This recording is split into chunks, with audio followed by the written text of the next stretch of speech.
Boa tarde, pessoal. Na aula de hoje de língua portuguesa, na página 142 e 143, a gente tem variedades linguísticas.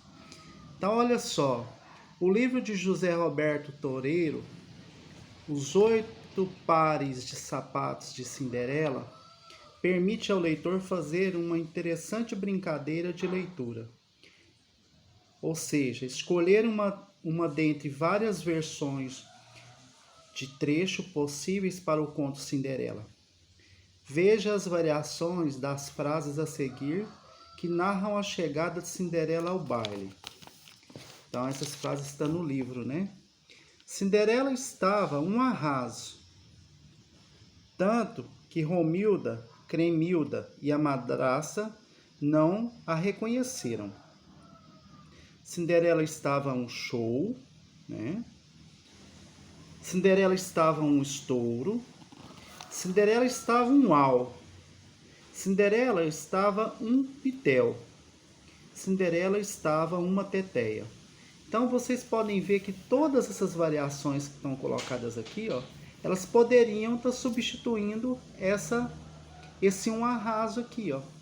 Então tá variação, ó. Existe uma variação. Cinderela estava um arraso. Eu poderia ter dito Cinderela estava um show.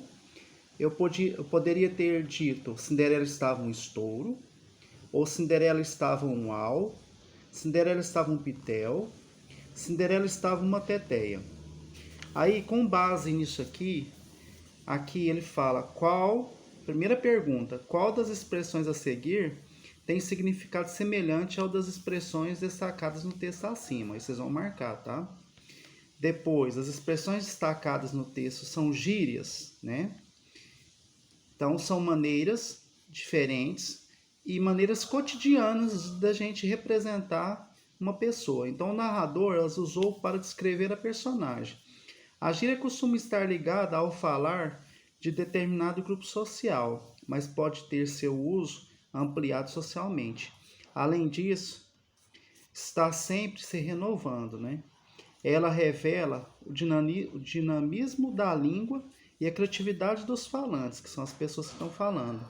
Muitas vezes ela faz parte da identidade de um grupo, que se torna mais unido por meio do uso de uma linguagem com gírias próprias, né? Então aqui ele fala, que outra gíria poderia ser substituída da expressão um arraso? O que você poderia falar para representar um arraso? Aí depois ele vem aqui na outra página e fala sobre duas das gírias usadas no texto não costumam ser conhecidas pelos jovens, né? Aí ele fala aqui, ó, quais são essas gírias? Dessas aqui, ó, quais delas que os jovens normalmente não conhecem?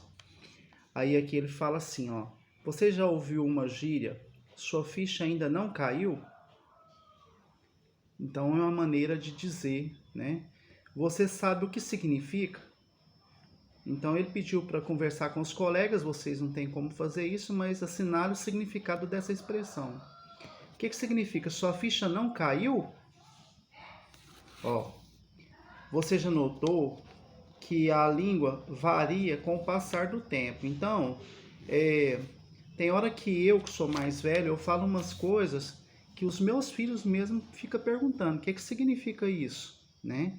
Então, isso acontece pois os falantes contribuem para que uma palavra ou uma expressão passe a ser usada ou caia em desuso com o tempo.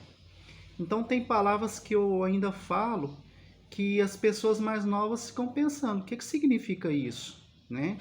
Então normalmente são gírias que mudam, né?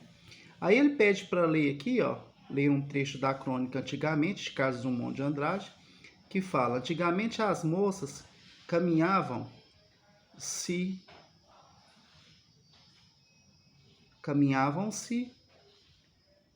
mademoiselles, e eram todas mimosas e muito prendadas, não fazia anos, completavam primaveras, em geral 18.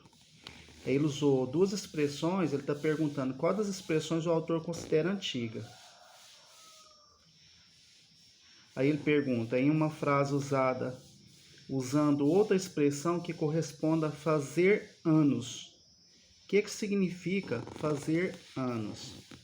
E na letra C, ele fala: as gírias não costumam ocorrer em contos tradicionais, mas elas aparecem na versão do livro Oito Pares de Sapatos de Cinderela. Porque as gírias combinam mais com as versões atuais do que com as histórias tradicionais. Aí essa número 3 aqui, ó, vocês não precisam fazer porque teria que passar um áudio para vocês. Então vocês podem fazer até a letra C da número 2.